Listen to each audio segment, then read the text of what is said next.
बिस्मिल्लाहिर्रहमानिर्रहीम। अस्सलाम वालेकुम students, I hope you are all fine. तो आज का जो हमारा टॉपिक है वो है specific performance and injunctions.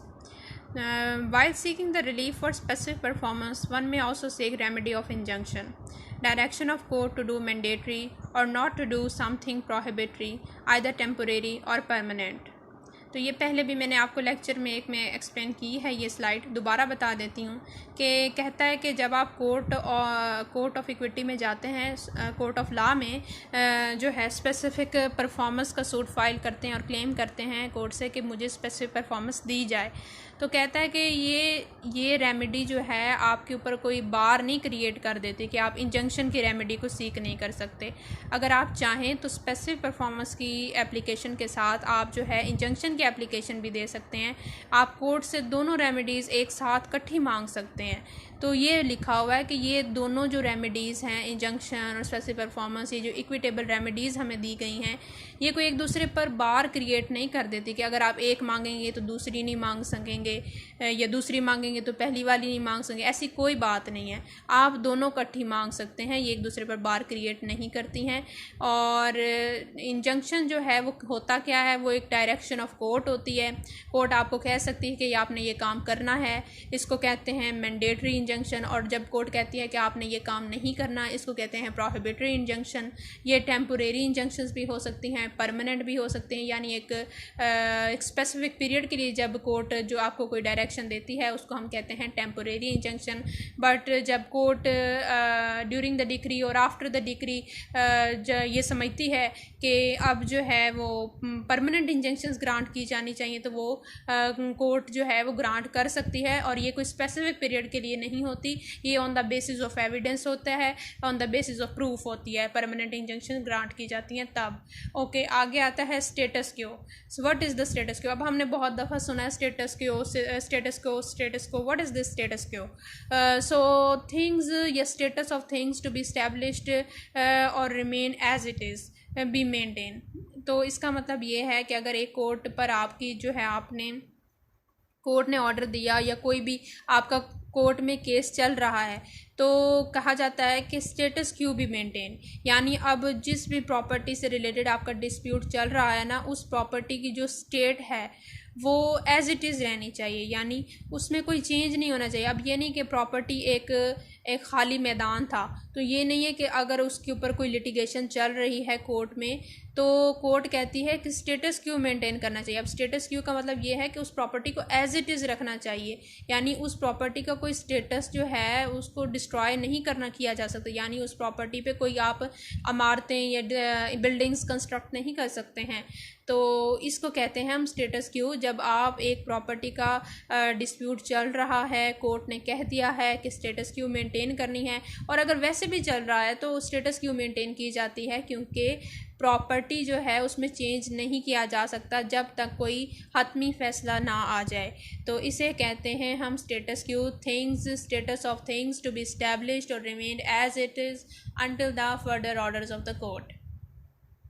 So injunction is also an equitable relief. It also requires that any party seeking such relief must come with bona fide and no fault either in the previous or future conduct. ये सारी चीज़ें हम discuss कर चुके हैं। Injunctions की remedy जो है इक्विटेबल है, या इक्विटेबल रेमेडीज़ जो भी होंगी, चाहे इंजंक्शन हो, स्पेसिफिक परफॉर्मेंस हो, डिक्लेरेशन ऑफ राइट्स हो, या जो कोई भी रेमेडी हो, आपको वो तभी मिलेगी जब आपका जो है आप बोना फाइडी होंगे, आपका पास्ट कंडक्ट क्लियर होगा, आपका फ्यूचर कंडक्ट क्लियर होगा। ये सारी चीज़ें कोर्ट देखेगी, तभी आपको कोई इक्विटेबल रेमेडी ग्रांट की जाएगी। Future conduct involves application for deposit the remaining amount of consideration on the initial hearing of the court. ये चीज़ भी मैं आपको बता चुकी हूँ कि फ्यूचर कंडक्ट आप किस तरह शो करते हैं। आप शो करते हैं बाय डिपॉजिटिंग, एप्लीकेशन फाइल करते हैं कि आप अपने कोर्ट में कि आप जो है अपनी रिमेनिंग कंसिडरेशन जो है वो पे करना चाहते हैं, और आपको कर देनी चाहिए रिमेनिंग कंसिडरेशन पे on the initial hearing of the court, यानी कोर्ट की पहली हियरिंग के दौरान ही आपको जो कंसिडरेशन तय पाई थी आपके और डिफेंडेंट के दरमियान किसी प्रॉपर्टी से रिलेटेड, तो वो आपको जमा करवा देनी चाहिए on the initial hearing of the court. आगे आ जाता है, हमने ये पढ़ लिया है। आगे आता है whether declaratory suit can be filed on the basis of agreement to sale. ये क्वेश्चन पहले भी मैंने आप लोगों से शेयर किया था, तब मैंने आपसे कहा था कि आप इसका आंसर फाइंड आउट करें। आज जो है इस क्वेश्चन के मैं आपको आंसर शेयर कर रही हूँ। तो डेक्लेरेटरी सूट, पहली बात है होता क्या है। हमने ये आपने अगर रेमेडीज़ वाला लेक्चर लिया है जो मैंने अपलोड किया है, उसमें मैंने आपको बताया था कि इक्विटी ने हमें आके कौन कौन सी रेमेडीज़ प्रोवाइड की। उन्हीं में एक रेमेडी जहाँ पर स्पेसिफिक परफॉर्मेंस है, इंजंक्शन है, वहाँ पर एक और रेमेडी है, वो जो है वो डेक्लेरेशन ऑफ राइट्स है। तो ये आप कोर्ट में जाके सीख करते हैं, एप्लीकेशन फाइल करते हैं। और ये declaration of rights as to the person भी हो सकता है और एज टू द प्रॉपर्टी भी हो सकता है। एज टू द पर्सन का मतलब ये है कि अगर आपके नाम में कोई गलती हो गई है, आपकी डेट ऑफ बर्थ में कोई गलती हो गई है, तो आप चले जाएंगे कोर्ट में, आप एक सूट फाइल करेंगे declaration of rights as to the person का, तो वो जो है आपकी करेक्शन कर देंगे। वो कोर्ट जो है वो डिक्लेयर कर देगी कि आपकी करेक्ट डेट ऑफ बर्थ क्या है। उसके बाद आपके सारे डॉक्यूमेंट्स पे वो जो है वो चेंजिंग हो जाएगी। इसी तरह से जो है आप कोर्ट में एज टू द प्रॉपर्टी के लिए भी जा सकते हैं for the declaration of your rights. और वो इस तरह से होगी जब कोई इंसान और कहता है कि आपकी ये प्रॉपर्टी नहीं है, ये मेरी प्रॉपर्टी है। तो जब आपकी प्रॉपर्टी की ओनरशिप कोई और बंदा क्लेम करता है तो आप क्या करते हैं, आप कोर्ट में जाते हैं, कहते हैं कोर्ट में एप्लीकेशन फ़ाइल करते हैं कि जी ये मेरी प्रॉपर्टी है, ये एविडेंस है, आप प्लीज़ जो है मेरे राइट्स को डिक्लेयर करें कि मैं हूँ इस प्रॉपर्टी का ओनर। तो इसको कहते हैं हम declaration as to the property, declaration of rights as to the property. अब ये जो सूट इसके लिए फाइल किया जाता है उसको हम कहते हैं जी declaratory suit. Property rights include ownership and possessory right. यही चीज़ मैंने आपको बताई है कि जब आप declaration as to the property rights करवाते हैं तो उसमें ओनरशिप आपकी आ जाती है कि जब आपकी ओनरशिप कोई और क्लेम करता है, आप कहते हैं नहीं जी ये मेरी प्रॉपर्टी, आप एविडेंस देते हैं, तो कोर्ट जो है आपके हक में जो है आपके राइट्स डिक्लेयर कर देती है। और पोजेसरी राइट कि आप पोजेशन में, जब कोई और कहता नहीं जी ये नहीं है, मैं पोजेशन में हूँ, तो आप कोर्ट में चले जाएंगे और कहेंगे कि जी मेरे पोजेसरी राइट्स को आप डिक्लेयर करें। Generally a suit for declaration is not maintainable on the basis of agreement to sale as such. अब हमारा क्वेश्चन क्या था, क्वेश्चन ये था कि क्या डिक्लेरेटरी सूट हम फाइल कर सकते हैं on the basis of agreement to sale. सिर्फ एक एग्रीमेंट टू सेल की बेसिस पर क्या हम डिक्लेरेटरी सूट फाइल कर सकते हैं? तो जनरल आंसर इसका ये है कि नहीं कर सकते हम। देखें, अगर एग्रीमेंट टू सेल कोई ऐसी चीज़ नहीं है कि आपके राइट्स को इस्टेब्लिश कर देगा। अभी आपका मतलब सेल नहीं हुई, आपके नाम कोई चीज़ नहीं है, ठीक है ना, आपने सिर्फ एक खाली एग्रीमेंट किया था, वो कि आपके ऊपर आपकी कोई राइट्स क्रिएट नहीं कर रहा कि प्रॉपर्टी में या जो भी चीज़ से रिलेटेड आपका हुआ था। तो इसमें आप डिक्लेरेटरी सूट किस तरह फाइल कर सकते हैं? आप ये तो नहीं कह सकते कि मेरे राइट्स को डिक्लेयर करें जब आपके राइट्स बने ही नहीं हैं। तो यही बात लिखी हुई है कि ये एक जनरल रूल है। जनरली तो यही होता है कि suit for declaration is not maintainable on the basis of agreement to sale as such an agreement does not create any rights, rather it only accrues right to have future transaction completed। तो यही बात मैंने आपको बताई है कि ये कोई राइट्स क्रिएट नहीं करता, बल्कि ये सिर्फ इतना जाहिर करता है कि फ्यूचर में आप कोई ट्रांजैक्शन जो हैं वो कंप्लीट होगी और उसके बाद जो है आपके राइट्स बनेंगे। Thus when no right to property is accrued hence suit can not be filed. जब आपका कोई राइट ही नहीं बना तो आप सूट क्या फाइल करेंगे डिक्लेरेशन ऑफ राइट्स का? तो इसका जो केस लॉ रेफरेंस है वो है PLD 1986 LAH 953 Lahore page 953। Okay, exception. अब एक जनरल रूल होता है हमारे पास, अक्सर हमारे पास एक्सेप्शंस भी होती हैं, तो सेम केस यहाँ पे भी है। अब जनरल तो हमने पढ़ लिया कि कोई जो है सूट फाइल नहीं होता on the basis of agreement to sale, लेकिन इसकी एक एक्सेप्शन है और वो एक्सेप्शन ये यहाँ दी गई है और वो क्या है? However in case agreement to sale leads to transfer of possession the suit for declaration may be filed under section 42 specific relief act 1877। कहता है कि अगर आपने जो है एग्रीमेंट टू सेल किया और आपने ट्रांसफ़र भी कर दी पोजेशन प्रॉपर्टी की, तो क्या होगा? फिर जो है ना आप सूट फॉर डिक्लेरेशन फाइल कर सकते हैं। तो अगर आपके पास पोजेशन भी है और आपका एग्रीमेंट टू सेल भी हो गया है तो आप जाके कोर्ट में कह सकते हैं जी मेरा जो है मैं सूट फाइल करना चाहता हूँ, या आप करेंगे जाके और कहेंगे कि जी डिक्लेयर किया जाए कि मैं इस जगह की पोजेशन में हूँ और मेरे कुछ राइट्स हैं, तो वो आप जाके जो है वो कोर्ट में फ़ाइल कर सकते हैं declaratory suit on the basis of agreement to sale sale if you are having the possession of that property. और ये होगा किसके तहत? Under section 42 specific relief act के तहत होगा। और इसका जो केस लॉ रेफरेंस है वो हमारे पास 1991 MLD 234 है, फिर 2000 CLC 1673 है, PLD 2004 KAR.269 पेज। ओके, ये आगे हमारे पास 3 केस लॉ रेफरेंस। आप इसको जाके पाकिस्तान केस लॉ सर्च पर जो है सर्च कर सकते हैं। मे बी आपको ये केसेस वहाँ पे कंप्लीट मिल जाएं, आप पढ़ सकते हैं अगर पढ़ना चाहें तो। फिर आगे आ जाता है हमारे पास principle of lis pendens in nexus with specific performance and bona fide purchaser. अच्छा जी, अब हम पढ़ेंगे प्रिंसिपल ऑफ लिस्ट पेंडेंस और उसका कनेक्शन देखेंगे क्या है विद स्पेसिफिक परफॉर्मेंस और बोनाफाइडी परचेजर के साथ उसका क्या लेना देना है। तो अब देखते हैं लिस्ट पेंडेंस का मतलब क्या है। List pendens means pending litigation, nothing new should be introduce. List pendens का मतलब ये है कि जब आपने आपका कोई डिस्प्यूट चल रहा है कोर्ट में, ऑलरेडी चल रहा है किसी प्रॉपर्टी से रिलेटेड, तो अब आप उस प्रॉपर्टी में कोई जो है वो चेंजिंग या कोई उसको बेच नहीं सकते, यानी आपकी लिटिगेशन पेंडिंग है, ठीक है ना। उस प्रॉपर्टी से रिलेटेड कोई फैसला नहीं आया, तब तक उस प्रॉपर्टी का जो है आप खुद से कोई किसी को बेच नहीं सकते। अब आप उसके साथ तब तक कुछ भी नहीं कर सकते जब तक कोर्ट का फैसला नहीं आएगा। इस प्रिंसिपल को हम कहते हैं lis pendens. Neither of the property can alienate or otherwise deal with the property, यानी आप किसी भी तरीके से उस प्रॉपर्टी के साथ डील नहीं कर सकते। और ये प्रोवाइडेड कहाँ है? ये section 52 of transfer of property act में दिया गया है और इसका केस लॉ रेफरेंस है 2005 MLD 1002। Once the suit is filed lis pendens applies. एक दफ़ा जब आपका सूट फाइल हो जाता है तो समझिए कि ये जो प्रिंसिपल है ये खुद ब खुद ही अप्लाई हो जाता है लिस्ट पेंडेंस का। अब आप जाके उस प्रॉपर्टी को टच नहीं कर सकते, उससे डील नहीं कर सकते, आप उसको बेच नहीं सकते, उसके अंदर कोई भी किस्म का जो है आप लेन देन नहीं कर सकते। लिस्ट पेंडेंस का प्रिंसिपल आपको रोक देगा। Despite evidence is weak, lis pendens principle would revoke any transaction that is sale or transfer of possession relating to the property in dispute. अब कहने का मकसद ये है कि अगर बेशक एविडेंस वीक भी है तब भी जो है वो आपको लिस्ट पेंडेंस का प्रिंसिपल जो है वो आपको रोकता है कि आप प्रॉपर्टी के साथ कोई डीलिंग नहीं कर सकते, आप प्रॉपर्टी को सेल नहीं कर सकते, आप प्रॉपर्टी को ट्रांसफ़र नहीं कर सकते, पोजेशन भी आप किसी को नहीं दे सकते उस प्रॉपर्टी का जो भी डिस्प्यूट में है। तो बेशक सारे एविडेंस आप ही के हक़ में हैं और डिफेंडेंट के हक़ में बहुत है ही नहीं बल्कि वीक एविडेंस है, तब भी अगर डिस्प्यूट कोर्ट में चल रहा है ना सिर्फ, तब उस बेसिस पर भी जो है आप प्रॉपर्टी के साथ डील नहीं कर सकते तब तक जब तक कोर्ट का फैसला नहीं आ जाता, ठीक है ना।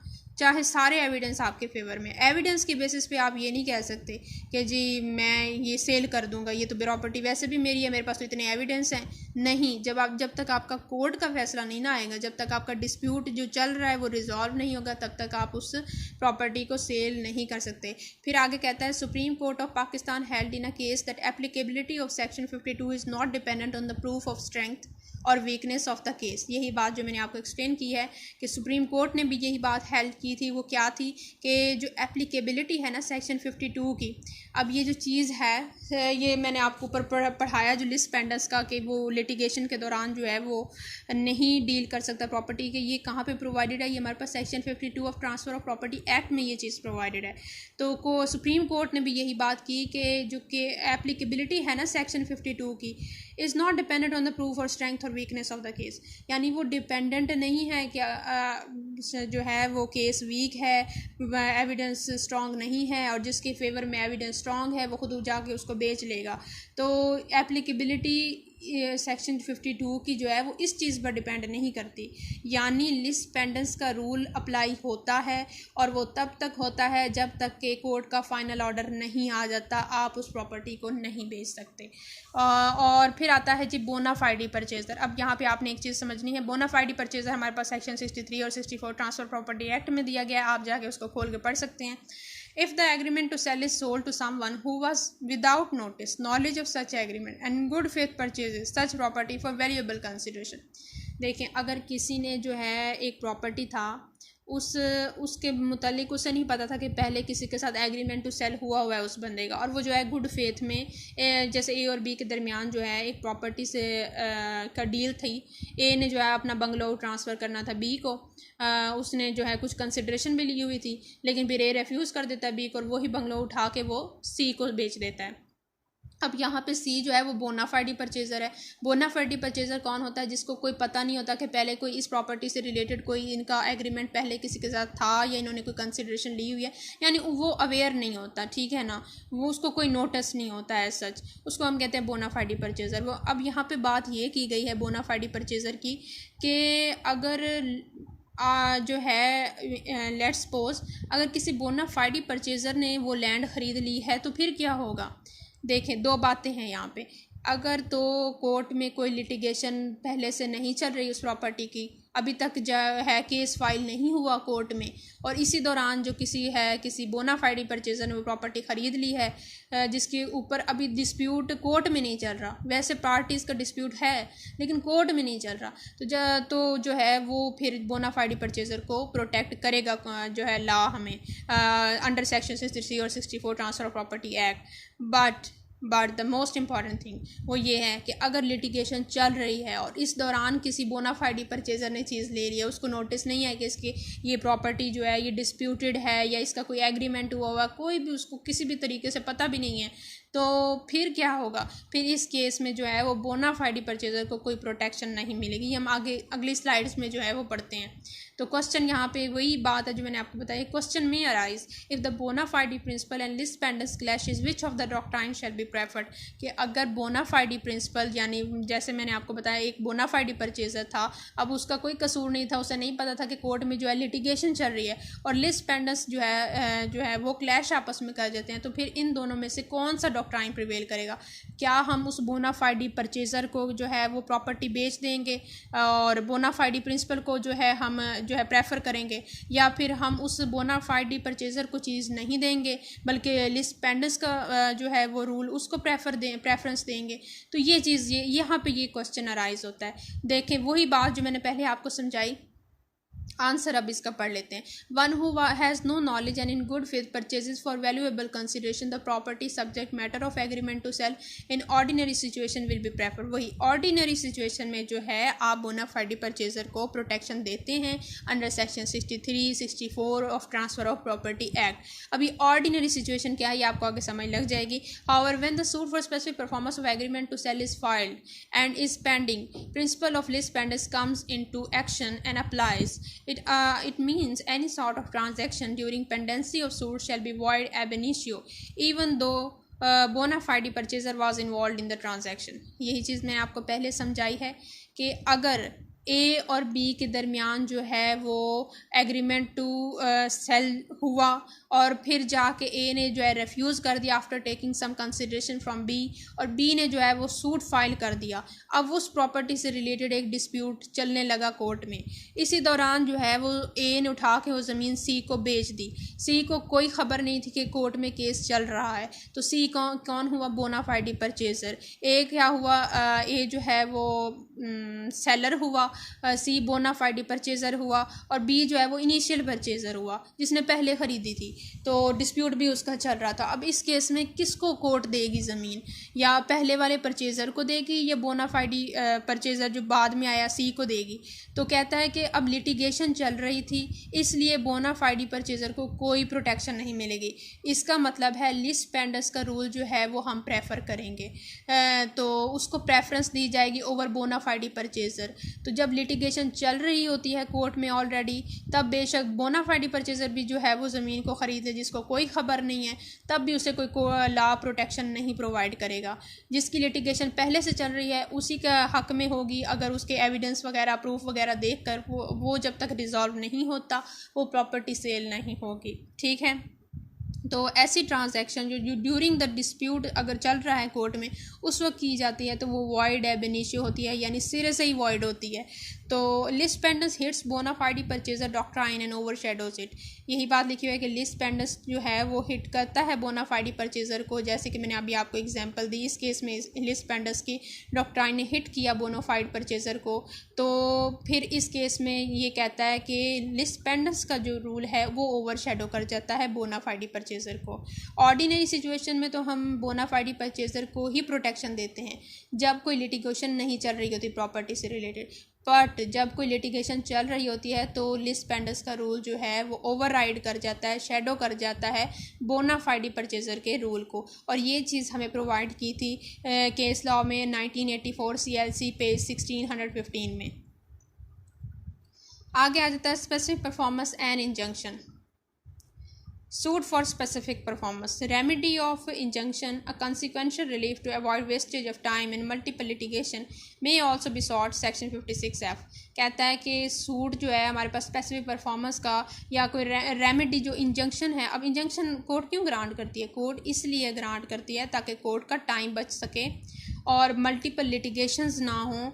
यानी अगर एक प्रॉपर्टी है, लेट्स सपोज ए और बी के दरमियान जो है किसी प्रॉपर्टी से रिलेटेड कोई डिस्प्यूट है, वो कोर्ट में चले गए हैं। अगर देखें इंजंक्शंस, आप इसको सोच के देखें कि अगर इंजंक्शंस ना होती, कोर्ट ये इंजंक्शन वाली कोई सीन ना होता तो क्या होता? तो फिर कोई भी जो बेशक लिटिगेशन चलती रहती, कोई भी किसी की प्रॉपर्टी में घुसता और उसको तबाह बर्बाद कर देता, तो और कोर्ट इसको कोई प्रोटेक्शन भी ना देती अगर इंजंक्शंस ना होती। तो यही बात यहाँ पे लिखा हुआ है कि इंजंक्शंस जो हैं वो क्या हमें प्रोवाइड करती हैं, कॉन्सिक्वेंशियल रिलीफ देती हैं to avoid wastage of time. अब जब कोई किसी की प्रॉपर्टी में घुसता, तबाह बर्बाद करता, वो बंदा फिर जाके दोबारा कोई सूट फाइल करता, तो इसमें कोर्ट का कितना टाइम वेस्ट होता और उस बंदे का भी कितना पैसा और टाइम वेस्ट होता। यानी इस तरह तो मल्टीपल केसेस चलते हैं ना एक प्रॉपर्टी के। भाई एक तो चल रहा है जी कौन ओनर है, दूसरा ये चल रहा है कि उसने आके तबाही कर दी है प्रॉपर्टी की, तीसरा कोई और चल रहा होगा कि प्रॉपर्टी के साथ कुछ और कर दिया है। तो इस तरह तो मल्टीपल सूट्स हो जाएंगे ना। इंजंक्शंस की रेमेडी इसलिए कोर्ट ने प्रोवाइड की कि ताकि जिस चीज़ से डिस्प्यूट चल रहा है जब तक उसका फाइनल ऑर्डर नहीं आ जाता उस चीज़ को कोई टच नहीं करेगी पार्टी, ठीक है ना। कोई किसी को जो है इररिपेयरेबल लॉस नहीं दे सकता। तो ये इसलिए जो आपको है इंजंक्शंस ग्रांट की गई हैं और ये बात यहाँ पे यही लिखी हुई है और ये चीज़ जो है आपको सेक्शन 56F में भी प्रोवाइडेड है। Injunctions include number 1 interim injunction till next hearing और फर्दर ऑर्डर, परपेचुअल। ये टाइप्स हैं इंजंक्शन की जनरली जो है 4 टाइप्स होती हैं, वो मैंने आपको बताई थी, mandatory, prohibitory, interim, perpetual. Interim कुछ टाइम के लिए, परपेचुअल जो है ड्यूरिंग द डिक्री और आफ्टर द डिक्री। जब कोर्ट समझती है कि जिसके हक में जो है एविडेंस है उसको परपेचुअल इंजंक्शन कोर्ट ग्रांट कर सकती है, और प्रोहिबिटरी के रोक देती है कोर्ट। मैंडेटरी के कोर्ट कहती है कि ये आप काम करें। तो ग्राउंड्स ऑफ इंजंक्शंस क्या हैं? Include past and future conduct of party। Grounds of injunction में हमारे पास पास्ट कंडक्ट आ जाता है और फ्यूचर कंडक्ट पार्टीज़ का देखा जाता है कि ये बड़ा इंपॉर्टेंट है। अगर ये क्लियर नहीं है तो फिर कैसे आपको इंजंक्शन से कोई भी मतलब इक्विटेबल रेमेडी आपको नहीं ग्रांट की जाएगी अगर आपका पास्ट और फ्यूचर कंडक्ट क्लियर नहीं है। Deposit of remaining amount of consideration court में जो है वो आपका फ्यूचर कंडक्ट शो करती है कि आपका वो क्लियर है, आप रेडी हैं, आप विलिंग हैं। ये सारी चीज़ें हम पढ़ के आ चुके हैं। फिर आगे आ जाते हैं पार्ट परफॉर्मेंस पर। अब पार्ट परफॉर्मेंस क्या चीज़ है? Generally when any agreement is becomes impossible to be performed, such agreement rights and obligations accrued from it are also frustrated. यानी जब कोई एग्रीमेंट जो है वो इम्पॉसिबल हो जाता है, उसको अब परफॉर्म ही नहीं किया जा सकता, उसका मतलब है सब्जेक्ट मैटर ही डिस्ट्रॉय हो गया है, तो उस केस में हमारे पास जो डॉक्ट्राइन आता है उसको कहते हैं हम डॉक्ट्राइन ऑफ फ्रस्ट्रेशन। यानी अब जो है वो जो एग्रीमेंट था, ये राइट्स एंड ऑब्लिगेशंस उससे एक्रू हो रही थी, वो सब क्या हो गए, अब फ्रस्ट्रेट हो गई हैं। अब उस एग्रीमेंट को परफॉर्म करना पॉसिबल नहीं है। इस चीज़ को हमने कहा कि ये डॉक्ट्राइन ऑफ फ्रस्ट्रेशन है। हाउएवर, अब इस डॉक्ट्राइन से जो है एक एक्सेप्शन मौजूद है, और वो एक्सेप्शन क्या है? बेशक चीज़ डिस्ट्रॉय हो गई लेकिन फिर भी आप जो है वो परफॉर्म कर रहे हैं, पार्ट परफॉर्मेंस जिसे हम नाम दे रहे हैं, तो इसको कहते हैं हम exception to the general rule. अब इस डॉक्ट्राइन के जो है वो एक्सेप्शन है to its is part performance, यानी जो पार्ट परफॉर्मेंस हम पढ़ रहे हैं ना, वो डॉक्ट्राइन ऑफ फ्रस्ट्रेशन की एक एक्सेप्शन है। और ये एनविस्ड हमारे पास जो है स्पेसिफिक रिलीफ एक्ट में सेक्शन 13 to 17 जो सेक्शंस हैं वो हमें जो है एक्सेप्शन प्रोवाइड करते हैं to the doctrine of frustration. तो अभी आप जाके बेशक देख लें, हमने तो यही पढ़ा था ना कि जहाँ पे सब्जेक्ट मैटर डिस्ट्रॉय हो गया वहाँ पे जो है कोई एग्रीमेंट परफॉर्म नहीं किया जाएगा, कोई राइट्स एंड ऑब्लिगेशंस अराइज नहीं होंगी, तो यही समझा जाएगा कि जो है वो फ्रस्ट्रेट हो गया एग्रीमेंट। तो ये जो चीज़ है इसकी एक्सेप्शंस हमारे पास सेक्शन 13 to 17 में दी गई हैं। आइए देखते हैं कि क्या एक्सेप्शंस हैं वो। When larger part can be performed and smaller part become impossible, larger performed and compensation for the smaller section 14। कहता है कि जब ज़्यादा पार्ट को हम परफॉर्म कर सकते हैं लेकिन स्मॉलर पार्ट जो है वो इम्पॉसिबल है। अब यानी एक चीज़ थी, आपने किसी प्रॉपर्टी से रिलेटेड आपका एग्रीमेंट था, उस प्रॉपर्टी का 4 हिस्से तो बिल्कुल ठीक हैं, लेकिन उसका जो 1/5 पार्ट है ना वो डिस्ट्रॉय हो गया। अब इस केस में क्या है, आपका जो है एक स्मॉलर पार्ट है वो लैंड डिस्ट्रॉय हो गई है, वो बेचने के काबिल नहीं है, बाकी बिल्कुल ठीक है। तो अभी इस केस में पास सेक्शन 14 अप्लाई होता है जहाँ पे कहता है कि ठीक है आप लार्जर पार्ट को बेच दें और जो पार्ट डिस्ट्रॉय हो गया उसकी कंपनसेशन दे दें। तो यहाँ पे अब क्या हुआ, डिस्ट्रक्शन के बावजूद भी कॉन्ट्रैक्ट परफॉर्म कर लिया गया, इसको कहते हैं पार्ट परफॉर्मेंस, और ये है exception. Number 2, when equal part can be performed and equal part can't be performed. अब नंबर 2 क्या है कि जब आधा तो परफॉर्म हो सकता है, आधा परफॉर्म नहीं हो सकता, यानी 50-50 हो गया ना, कि आपकी आधी प्रॉपर्टी डिस्ट्रॉय हो गई किसी वजह से भी, कोई सैलाब आया या कोई भी प्रॉब्लम बनी, आपकी आधी प्रॉपर्टी जो है वो ख़त्म हो गई, ज़मीन निकल गई, आधी रह गई है जी, अब 50-50% हो गई है। तो अब आप आधी के साथ तो डील कर सकते हैं, यानी आधी जो है वो आप उसका कॉन्ट्रैक्ट कर सकते हैं, उसको बेच सकते हैं, लेकिन आधी का क्या करेंगे, बाकी आधी का। तो इस केस में कहता है no right of specific performance for 50% unless plaintiff relinquish all his rights relating to impossible part. कहता है कि अब वो उस 50% की अगर प्लेंटिफ चाहता है कि उसको वो परफॉर्मेंस करवाई जाए, तो उसको जो बाकी 50% जो लैंड डिस्ट्रॉय हो गया उससे रिलेटेड अपने सारे राइट्स जो हैं वो रिलिंक्विश करने पड़ेंगे, ख़त्म करने पड़ेंगे। तब ही जब वो आधे पार्ट के राइट्स को ख़त्म करेगा तो बाकी का जो 50% है वो उसको फिर दे दिया जाएगा according to the terms and conditions of the agreement. Number 3 जो है where parts of the land are divided into independent parts by family settlement. अब जी फैमिली सेटलमेंट हुई, पार्ट्स हैं लैंड के लेकिन वो इंडिपेंडेंट हैं, मतलब अलहदा हैं, कोई ख़ानदान की कोई ज़मीन थी उसके हिस्से बने हुए हैं, अलहदा हिस्से हैं, तो पार्ट्स में है land, some parts cease to exist. अब उसमें से कुछ पार्ट्स जो हैं वो ख़त्म हो गए, कोई भी मसला बना वो लैंड ख़त्म हो गई, कुछ पार्ट्स उसके जो किए हुए थे डिवाइड इन्होंने ये ख़त्म हो गए, फैमिली सेटलमेंट हुई थी वो ख़त्म हो गए।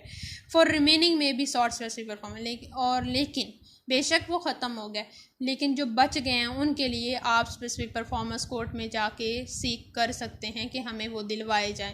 तो ये 3 एक्सेप्शंस हैं।